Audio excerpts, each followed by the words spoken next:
शिक्षा विभाग के दायित्व लेने के बाद मेरा पहला इंटरेक्शन आप लोगों से है।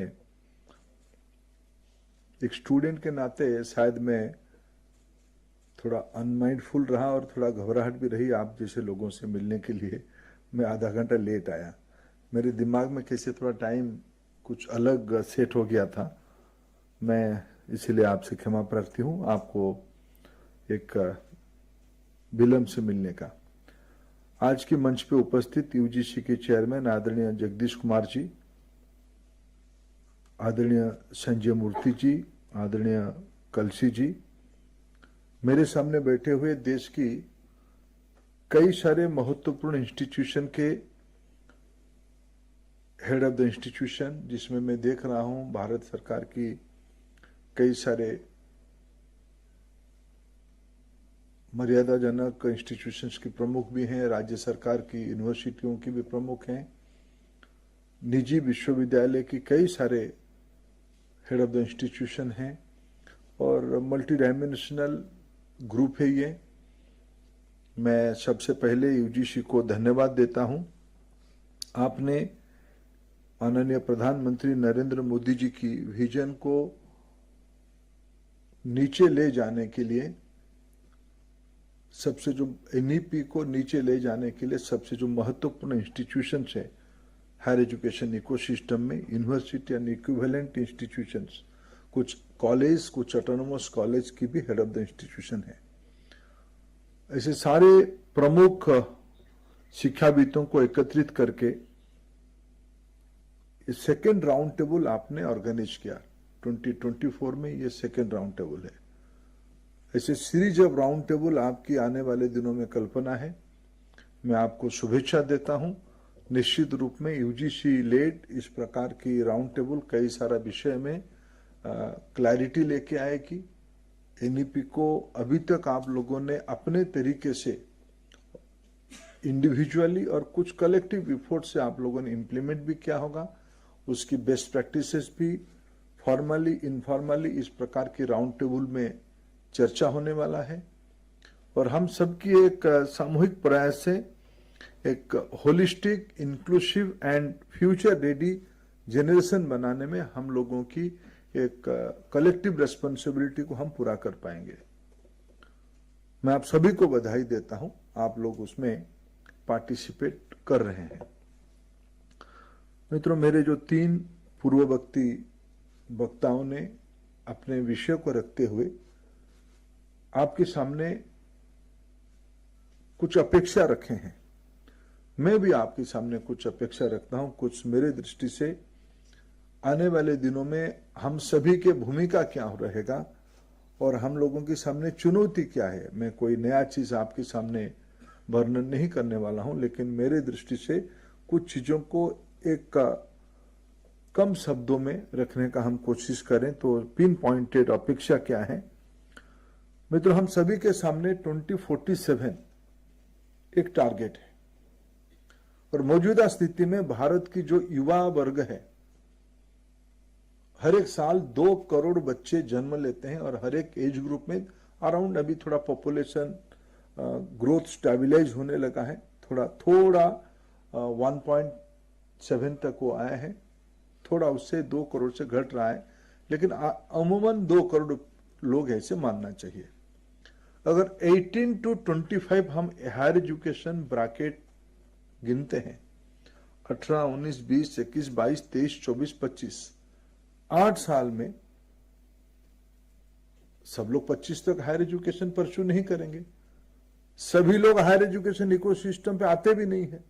सोशियो इकोनॉमिक कंडीशन जिस प्रकार से रहते हैं, उस एज ग्रुप के कई सारे लोग उसके पहले इकोनॉमिक एक्टिविटीज में जुड़ जाते हैं, नहीं तो सोशल कंपल्सन में ये सारे दुनिया से वंचित भी रहते हैं। अगर जितने लोग आज आ रहे हैं उसकी अगर हम लोग कैलकुलेशन करते हैं तो अराउंड 4.3 करोड़ स्टूडेंट्स हैं और ये 28% जीआर है। एनईपी ने ये कहा है कि आने वाले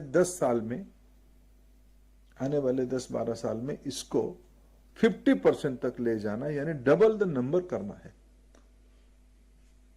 डबल द नंबर करने में चुनौती अनेक है, लेकिन लक्ष्य उसको पूरा करने, इसके लक्ष्य को पूरा करने के लिए इस बार की पिछले दिनों में जिस प्रकार की जर्नी हमारी देश की आजादी का 77 ईयर हम लोगों ने पूरा किया।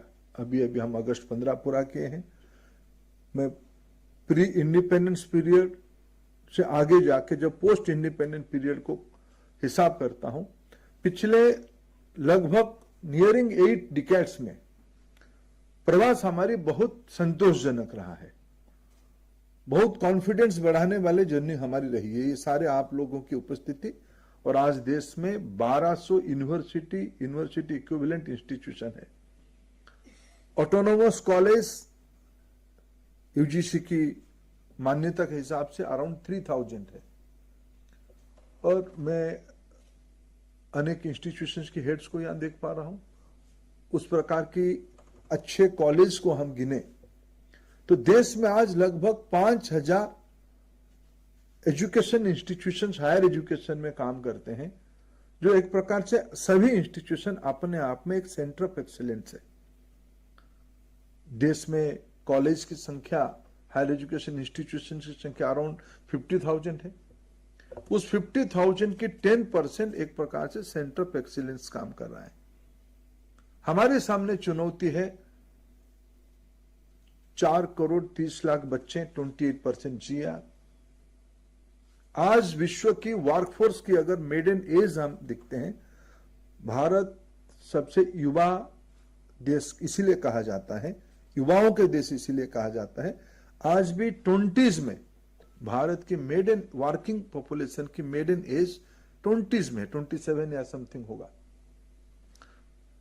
अमेरिका आगे जा चुका है, जापान एजिंग हो रहा है, चाइना हमसे काफी आगे है और आने वाले 25 साल के अंदर हमारी भी एज बढ़ेगी, लेकिन दुनिया की एज और बढ़ेगी।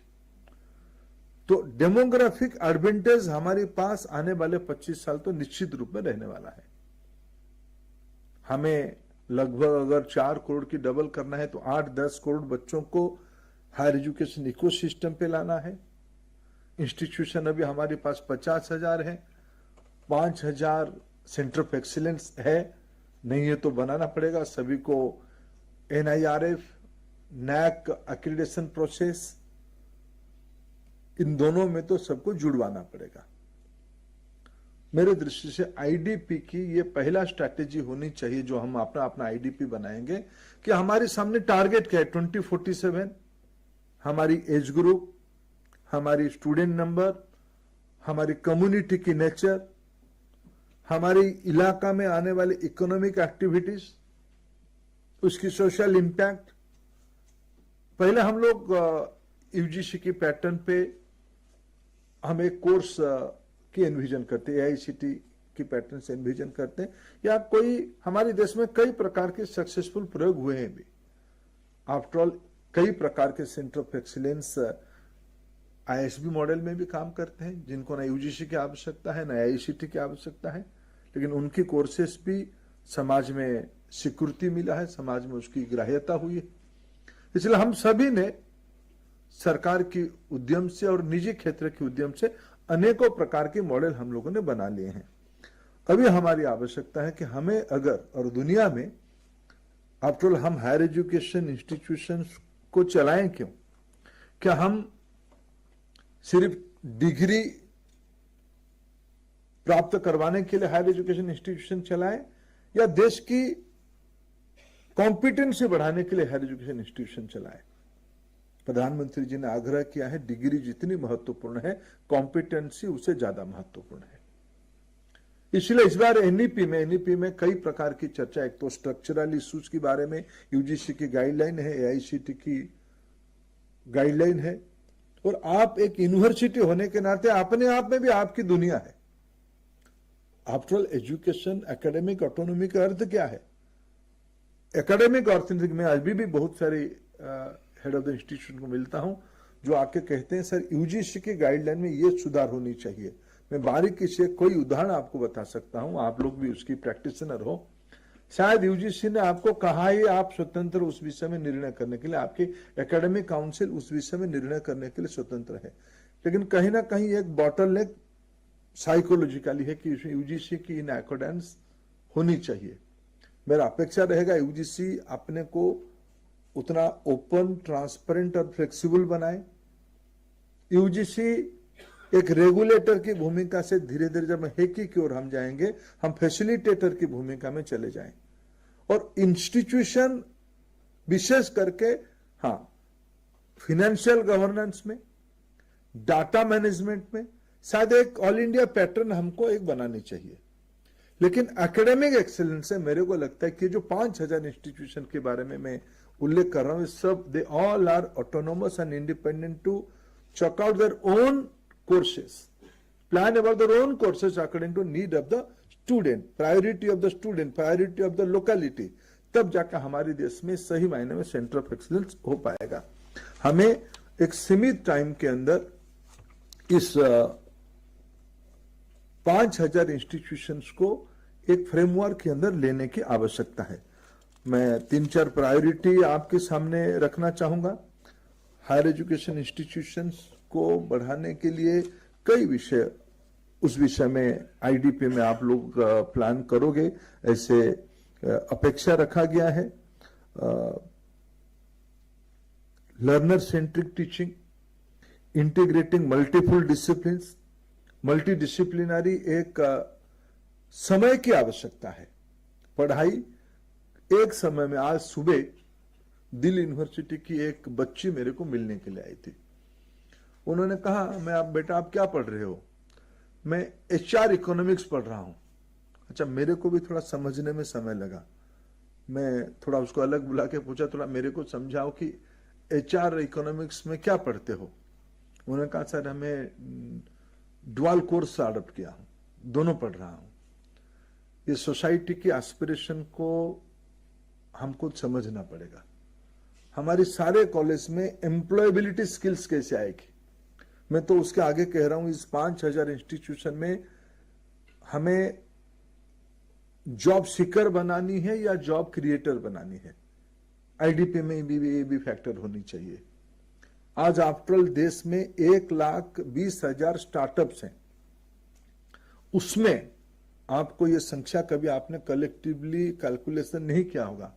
आज भी उस 1,30,000, हम 10 साल पहले 200, 250, 300 की संख्या में स्टार्टअप होते थे।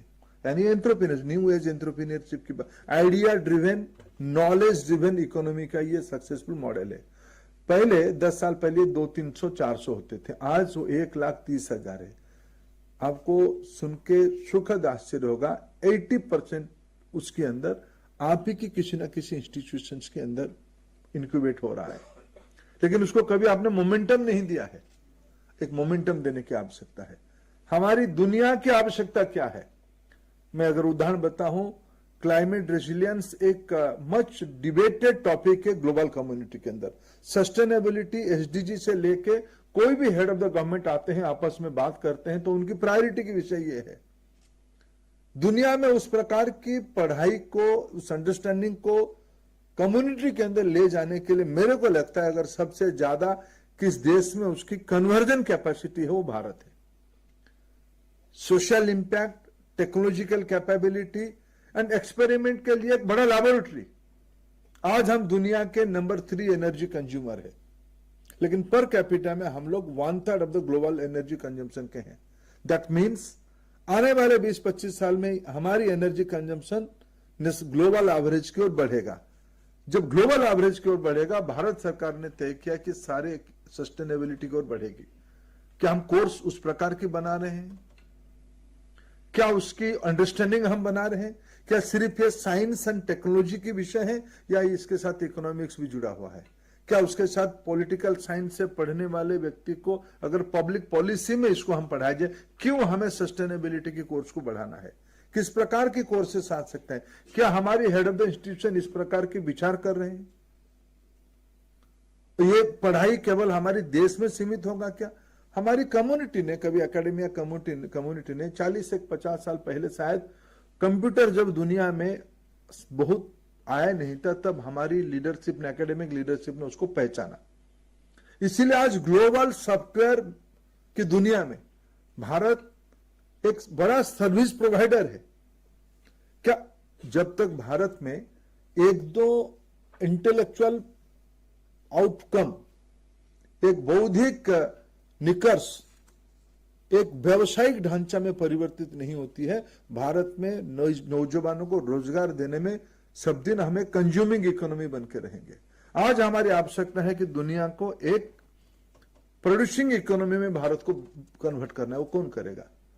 शायद एनईपी की, आईडीपी के अंदर ये अपेक्षा आपसे है। आपको एक डिग्री देने वाला 3 साल का, 4 साल का एक डिप्लोमा डिग्री की कोर्स नहीं चलानी है। 6 साल की एक पीएचडी कितने हुआ? मेरे को कभी, मैं कल मेरे को शायद मेरे साथ कोई आईआईटी की प्रमुख थे, कल हम सेक्रेटरी डीएसटी थे, पूर्व में उनको अभी भी आईआईटी मानता हूं। मैंने कहीं एक आईआईटी के एक न्यूज आया था, न्यूज क्या आया था कि इस बार पैकेज की लोएस्ट नंबर 4 लाख आया।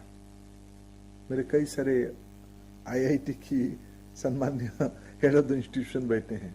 हमारी आईआईटी की परफॉर्मेंस की उस दिन का अपेक्षा मेरे मन में है। किस दिन ये आएगा कि हमारी आईआईटी, अभी भी करते हैं, मेरा ये आरोप नहीं है या कोई गलत अंदेशा भी नहीं है, लेकिन जिस दिन ये सिंड्रोम खत्म होगा, हमारी हायर एजुकेशन इंस्टीट्यूशन प्लेसमेंट में इतना तनख्वाह का टारगेट अचीव किया, ये अच्छी बात है, करते रहना चाहिए, करते रहिए, लेकिन उससे ज्यादा इंपॉर्टेंट है कि हमारी एकेडमिक इंस्टीट्यूशन जब तक कोई कम्युनिटी की प्रॉब्लम की एक समाधान लेके आए, कोई कंपनी उसको मोनेटाइज किया और हमारे बच्चे उसमें कम से कम आधा बिलियन की मालिक हो गए, ये जब न्यूज आएगा, ये दिन दूर नहीं है। हमारे बच्चे विदेशी यूनिवर्सिटी में जाते हैं, उनको एक इकोसिस्टम मिलता है, उनको एक अवसर दिया जाता है, वो हमारी बुद्धि विदेश जाके एक मॉडल को मोनेटाइज करता है। हमारे यूनिवर्सिटियों में नहीं होता, ऐसा मेरा कहना नहीं है, लेकिन इसकी नंबर बढ़नी चाहिए। केवल हमारी देश की समाधान नहीं होगी, विश्व की समाधान की आवश्यकता, समस्या की आवश्यकता हम पूरा कर पाएंगे। मेरा एक दूसरा अपेक्षा तब हो पाएगा, 2 विषय पे आप बड़े आग्रह के साथ आप एक्सपेरिमेंट शुरू करो। सभी हेड ऑफ द इंस्टीट्यूशंस को मेरा व्यक्तिगत अनुरोध है, आप एक खुद पर्सनल प्रोजेक्ट चलाओ। जब तक हम अपने ज्ञान प्रवाह को भारतीय भाषा के साथ नहीं जुड़ते हैं, तब हमारी एकेडमिक परसुएशन, एकेडमिक जर्नी की एक एलिटिज्म खत्म नहीं होगा। जब तक भारतीय भाषा में इस विषय की अध्ययन और उसकी इंटरप्रिटेशन नहीं होती है, तब यह संभव नहीं होगा।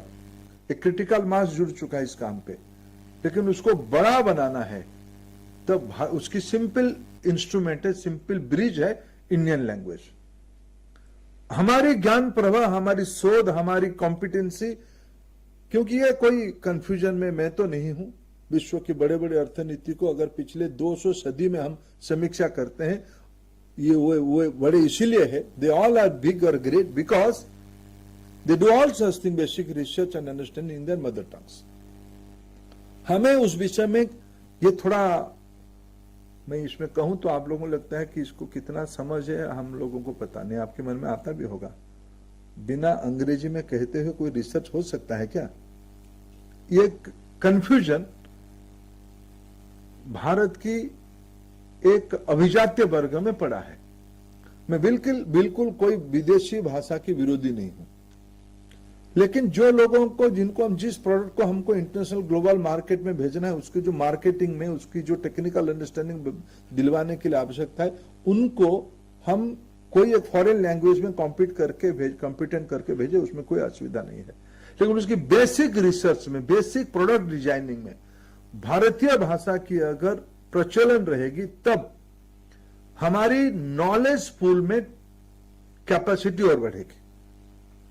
इसके बारे में आप लोगों को कुछ आईडीपी में प्लान करनी चाहिए। वैसे जैसे कॉम्पिटेंसी को बढ़ाने के लिए इस बार राष्ट्रीय शिक्षा नीति की रिकमेंडेशन से क्लास 6 से लेके ऑनवर्ड स्किल को एक पार्ट ऑफ द सब्जेक्ट बनाया गया है, पार्ट ऑफ द कैरियर। ये कोई इलेक्टिव सब्जेक्ट नहीं रहेगा, कोई ऑप्शनल नहीं रहेगा। इसकी higher version higher education ecosystem पे कैसे आएगा, इसके बारे में आप लोगों को थोड़ा प्लान करना ही चाहिए। मैंने कहा कि इनोवेशन एंड एंटरप्रेन्योरशिप ये आपकी आईडीपी की एक प्रमुख आउटकम होनी चाहिए। ये 5000 सेंटर ऑफ एक्सीलेंस ये हब होगा। हमें 8-10 करोड़ बच्चों को तैयार करना है, तो ये 5000 इंस्टीट्यूशंस की कैपेसिटी के ऊपर, उनकी इनोवेशन के ऊपर, सेल्फ इनोवेशन के ऊपर इसकी डिपेंड करती। जब तक इसकी एक एक ग्रुप, एक एक इंस्टीट्यूशन में उस विषय में अलाइन नहीं होता है, नेशनल मिशन क्या है, नेशनल गोल क्या है, मित्रों ये मैं कंफ्यूजन में नहीं हूं। अगर आप नहीं करोगे तो उसको कोई मल्टीनेशनल कंपनी के मार्केट फोर्स ही करेगा। फाइनली ये सारा चीज ड्रिवन होता है बाजार की अपेक्षा क्या है। बाजार की अपेक्षा एस्पिरेशनल है। सोसाइटी में जब इकोनॉमिक एम्पावरमेंट होती है, वो नया चीज और अच्छा चीज के लिए बढ़ता है। नया चीज, अच्छा चीज हमारी देश की बुद्धिमत्ता वाले लोगों से बनेगा या बाहर के लोगों से आएगा, ये सिंपल बात है। मेरे को भरोसा है कि हमारी ये सारे 5000 इंस्टीट्यूशन अगर स्टार्टअप की दुनिया में 10 साल में हमारी एजुकेशन इंस्टीट्यूशन की 80% बच्चे उसी से आते हैं, तो आने वाले दिनों में ग्लोबल स्टैंडर्ड की रिसर्च एंड डेवलपमेंट भी हमारा इंस्टीट्यूशन कर सकता है। ये आईडीपी के आपके हिस्सा होनी चाहिए। ये सारे करने के लिए टीचर्स कैपेसिटी बहुत महत्वपूर्ण है। अभी सेक्रेटरी अपना एक अपेक्षा बता रहे थे कि इंस्टीट्यूशंस के अंदर आग्रह कम है इस प्रकार की वर्कशॉप में आने के लिए। मैंने जगदीश जी को अनुरोध करूंगा, आप इतने सारे रेगुलेशंस लाते हैं, इसको थोड़ा कैरियर के साथ जोड़िए।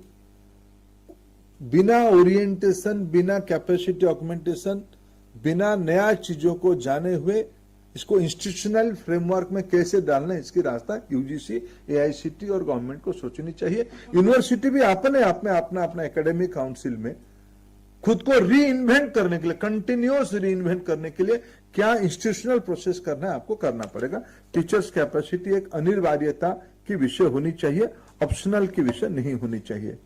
मित्रों, मैं आपको फिर अंत में शुभेच्छा देता हूं।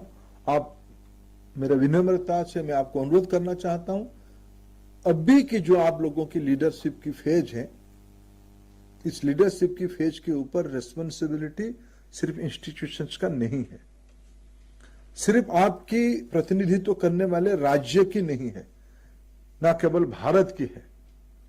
विश्व की कम्युनिटी, वैश्विक परिवार भारत की टैलेंट पूल से ये अपेक्षा करता है। भारत क्या नया मॉडल, न्यू ऑर्डर कौन लाएगा, तो भारत ही लाएगा। इसी अपेक्षा के अंदर विश्व की कम्युनिटी है।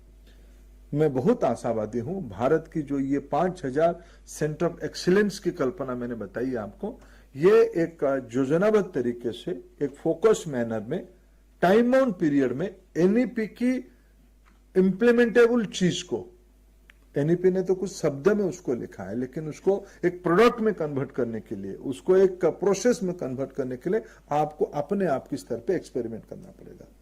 मैं आप सबको सौभाग्यशाली मानता हूं कि आपके अंदर कुछ स्टूडेंट कम्युनिटी, कुछ टैलेंट पूल के नाम पे टीचर्स, प्रोफेसर्स और एक एकेडमिक कम्युनिटी आपके साथ जुड़ा है। कोई भी सोसाइटी के, जब तक education is the mothership area, ये मातृत्व का इलाका है, आपको संभालना है। हमें अगर इकोनॉमी सुपर पावर होना है, हमको एक जस्ट सोसाइटी बनानी है, हमको एक आधुनिक मॉडर्न सोसाइटी बनानी है, तो ये सारे कैरेक्टर हमको हमारी higher education ecosystem role model के नाते हमको डेवलप करना पड़ेगा। मैं यूजीसी को फिर बधाई देता हूं। इंस्टीट्यूशंस को इकट्ठा करके इंस्टीट्यूशन डेवलपमेंट प्लान प्रोग्राम की सीरीज ऑफ वर्कशॉप के आपने आज 2nd नंबर को किया है। मेरे को आप जब बुलाएंगे, कम से कम मैं आज अच्छा रहता, मैं दिन भर एक पार्टिसिपेंट के नाते आपकी डिस्कशन को और आपकी विमर्श को सुनता, तो मेरे को इसको अन्य इलाका में इंप्लीमेंट करने में भी सुविधा रहता। मैं फिर आप सबको धन्यवाद देता हूं। नमस्कार।